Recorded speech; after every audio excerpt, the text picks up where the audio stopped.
Hello friends, मैं राखी आप लोगों के लिए लाई हूँ मानकी मुंडा शासन व्यवस्था। हम देखेंगे आज मानकी मुंडा शासन व्यवस्था के बारे में। देखिए, इसका स्थान था पश्चिमी पूर्वी सिंहभूम और सरायकेला खरसावां जिला। इसके दो प्रकार थे। देखिए, ब्रिटिश आने से पहले कैसा था। ब्रिटिश आने से पहले पुराहाट के राजा द्वारा शासन चलाया जाता था और उससे वहाँ का सिंहभूम का राजा भी कहा जाता था। उसका जो मूल निवासी थे हो जनजाति उसके नियंत्रण में नहीं थी। किसके नियंत्रण में नहीं थे? सिंहभूम के राजा यानी पुराहाट के राजा के नियंत्रण में नहीं थी। अब ब्रिटिश आने के बाद क्या हुआ, क्या 1821 में ब्रिटिश सरकार आ गया और उन्होंने क्या किया, सिंहभूम को अपने आधिपत्य में ले लिया। उसका दक्षिणी हिस्सा को छीन लिया और उसको अपना नामकरण दिया कोल्हान गवर्नमेंट स्टेट। और वहाँ का एक एजेंट नियुक्त किया जिसका नाम था कैप्टन थॉमस विलिकन्स, और उसके द्वारा बनाए गए नियम को विलिकन्स रूल कहा गया। उसके बाद क्या हुआ, असुरा ग्राम में मानकी के साथ ब्रिटिश सरकार का इकरार हुआ यानी समझौता हुआ। उसमें था कि स्थानीय लोगों को प्रशासन में भागीदारी बनाना था। दूसरा था कि मानकी और मुंडा को अलग अलग कार्य दिया जाए और उनके कार्य को जो वर्णन था उसको हुक्कानामा कहा गया। उसके बाद मुंडा को ग्राम का प्रधान बनाया गया और मानकी को पिंड का प्रधान बनाया गया। देखिए, कोल्हान प्रशासन का क्या उद्देश्य था, स्थानीय सरकार को सुरक्षित रखना था। देखिए, जनता और सरकार के बीच सीधा संवाद होना चाहिए था। विवादों का निपटान के लिए ग्राम पंचायत होनी चाहिए था। क्षेत्र में बाहरी व्यक्ति को प्रवेश नहीं। ये कुछ कोल्हान प्रशासन का उद्देश्य था। उसके बाद है मानकी का अधिकार, मुंडा का अधिकार। देखते हैं हम लोग मानकी का अधिकार। मानकी का ओहदा मारुषि होता था यानी वंशानुगत होता था। मानकी राजस्व वसूलता था और मानकी अपने राजस्व वसूलता था मुंडा के द्वारा, मुंडा के प्रति उत्तरदायी होता था। राजस्व वसूलने की जिस 10% है मानकी का था और आजकल उसको 1500 रुपया कर दिया गया। मानकी नया बंदोबस्त करने का उसका हक नहीं था। मानकी से मंजूरी लेकर मुंडा मालगुजारी निश्चित करता था और आधा आधा मुंडा आधा और मानकी आधा ले सकता था। उसके बाद मुंडा अपने इलाके में पुलिस पदाधिकारी होता है। देखिए, मुंडा अपने इलाके का पुलिस पदाधिकारी होता था, लेकिन सरकार के आदेश के अनुरूप ही वो कार्य करता था। वो उसके इलाके में अपराधी को गिरफ्तार करके थाने में उसको डाल दिया जाता था। देखिए, क्या करता था, क्या काम था मानकी का, वो अपने इलाके के अपराधी को गिरफ्तार कर सकता था। गिरफ्तार करवा कर उसको थाने में डाल देता था। आपराधिक घटनाओं की जानकारी सरकार को देनी होती थी। उसको मानकी अपने इलाके में विवादों का निपटान करके जानकारी उपायुक्त को देता था। ये कुछ कार्य था हमारे किसका, मानकी के अधिकार के। अब मुंडा का अधिकार, मुंडा क्या कार्य करते हैं। देखिए, मुंडा का था ओहदा मारुषि, इसी की तरह मानकी का जैसा था। उसका भी वंशानुगत था। राजस्व वसूलता था। देखिए, मुंडा 16%, मानकी 10%, तहसीलदार को 2% लेने का हक था। गैर मुआवजा जमीन पर बंदोबस्त कर सकता था। उसके बाद जो जमीन में निर्वंश था, फरारी जमीन था, उसका भी बंदोबस्त कर सकता था। नया बंदोबस्त 6 साल 7 साल तक बिना मालगुजारी के रहता था। देखिए, जो नया बंदोबस्त था उसका मालगुजारी कितने साल तक नहीं होती थी, 6 साल से 7 साल तक।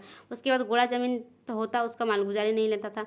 नए जमीन का बंदोबस्त के लिए मुंडा उपायुक्त अनुमंडल से अधिकारी को सूचित करता था। अगर नया जमीन को बंदोबस्त करना होता तो मुंडा उपायुक्त या अनुमंडल अधिकारी को सूचना देना होता। सिंचाई की व्यवस्था करता था वो। मुंडा मौजा का पुलिस अधिकारी के समान कार्य करता था। उसके बाद आपराधिक घटना की जानकारी जिला को देना पड़ता था उसको, आपराधिक घटना का।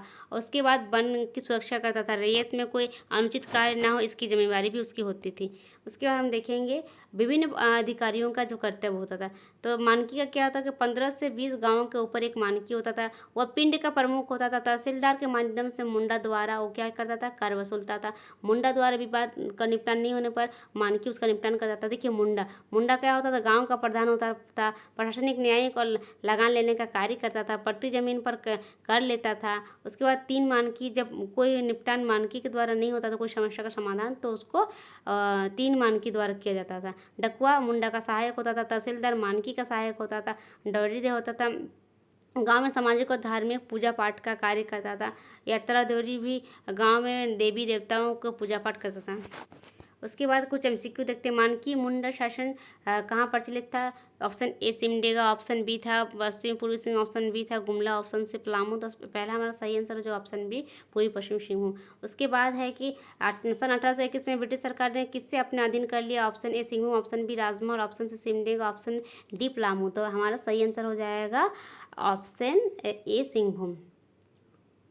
उसके बाद हम देखते हैं कि उसके बाद हमारा है कैप्टन थॉमस विलिकस को किस क्षेत्र का एजेंट बनाया गया। Option A Singhbhum, option B Palamu, option C Kolhan, option D Rajmahal. तो सही आंसर हो जाएगा ऑप्शन सी कोल्हान का। उसके बाद है कि झारखंड में विलिकन्स रूल का हुआ start. Option A 1835, option B हो गया 1836, ऑप्शन सी 1837, ऑप्शन डी 1838। तो ऑप्शन सी सही हो जाएगा 1837। उसके बाद हमारा मानकी किसके प्रति उत्तरदायी होता है? ए है पिंड, बी है मुंडा, सी है आपका लगान वसूली, डी सभी। तो मानकी पिंड के प्रति उत्तरदायी होता था, हमारा ऑप्शन ए सही है। उसके बाद मानकी को सरकार द्वारा कितना भुगतान होता था? ऑप्शन ए 1000, ऑप्शन बी होता था 1500, ऑप्शन बी 2000, ऑप्शन सी 2500। तो सही आंसर हो जाएगा आपका ऑप्शन बी 1500। उसके बाद है कि आपका क्वेश्चन, मानकीय आपराधिक घटना की सूचना किसे दे सकता था? देखिए, ऑप्शन ए थाना को, ऑप्शन बी सरकार को, ऑप्शन सी मुंडा को, ऑप्शन डी उपायुक्त को। तो सही आंसर हो जाएगा सरकार को देता था मानकी, तो हो जाएगा बी। उसके बाद है मुंडा प्रतिमा कितना राशि सरकार को देता था? मुंडा को प्रतिमा सरकार कितनी राशि देता था? तो मुंडा को सरकार कितना देता था? देखिए, ऑप्शन ए 2000, ऑप्शन बी है 1500, ऑप्शन सी है 1000, ऑप्शन डी है 2000। तो ऑप्शन ए है 1000। सो ऑप्शन सी आंसर हो जाएगा सही। उसके बाद ग्राम में बाहरी व्यक्ति को बसने पर मानकी किसे सूचना देता था?